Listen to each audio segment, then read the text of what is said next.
Hey guys! Welcome to Couple. Please like and subscribe if you like this video.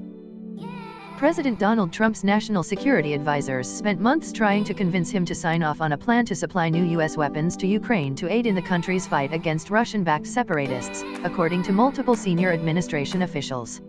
Yet when the president finally authorized the major policy shift, he told his aides not to publicly tout his decision, officials said.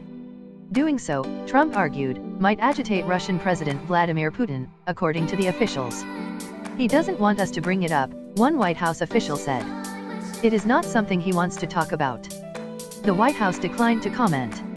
Officials said the increasingly puzzling divide between Trump's policy decisions and public posture on Russia stems from his continued hope for warmer relations with Putin and stubborn refusal to be seen as appeasing the media or critics who question his silence or kind words for the Russian leader.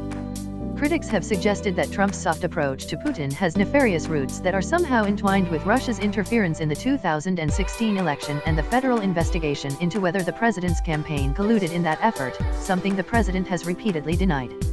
Behind the scenes, however, Trump has recently taken a sharper tone on Putin, administration officials said, but the shift seems more a reaction to the Russian leader challenging the president's strength than a new belief that he's an adversary. Putin's claim earlier this month that Russia has new nuclear-capable weapons that could hit the U.S., a threat he underscored with video simulating an attack, really got under the president's skin, one official said. So much so that after hearing Putin's speech, Trump called the leaders of France, Germany, and the UK to say the Russian leader sounded dangerous, so the four of them needed to stick together, according to a White House official familiar with the calls. Two officials said Trump told Putin during a phone call last week after Putin's re-election, "If you want to have an arms race we can do that, but I'll win." Trump added that he hoped that Putin's comments were just election rhetoric and bragged that he just secured a $700 billion defense budget, the largest the U.S. has ever had, he said, according to one of the officials. Afterward, the president gave no hint of tensions when he told reporters that the two leaders had a very good call and that he plans to meet with Putin soon to discuss curtailing an arms race. Within days, the split between Trump's Russia policy and public rhetoric was again on display. The White House announced Monday that the U.S. would expel 60 Russian diplomats, the largest number since the Cold War, in response to Moscow's alleged nerve agent attack in the UK on a former spy.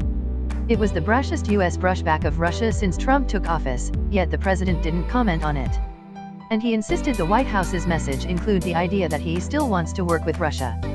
Trump was similarly silent Thursday after Russia announced it would expel U.S. diplomats and close the American consulate in St. Petersburg in response to U.S. moves earlier this week.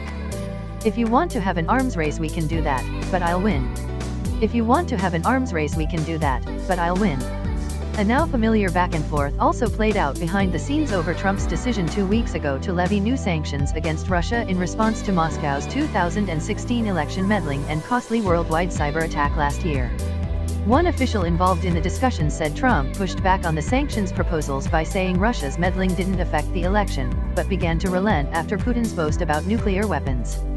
Since approving the sanctions, officials said Trump has given White House officials conflicting messages on whether they should showcase the move publicly. In some instances Trump says he's fine with it, while at other times he's directed aides not to talk about it, they said. The president's aides have begun to choose their battles or shape their advice to his approach. While the phrase "do not congratulate" was written on Trump's briefing materials for his call with Putin last week, as first reported by The Washington Post, the president's senior advisors also chose not to orally brief him on the talking point because they didn't think it would make a difference, officials said.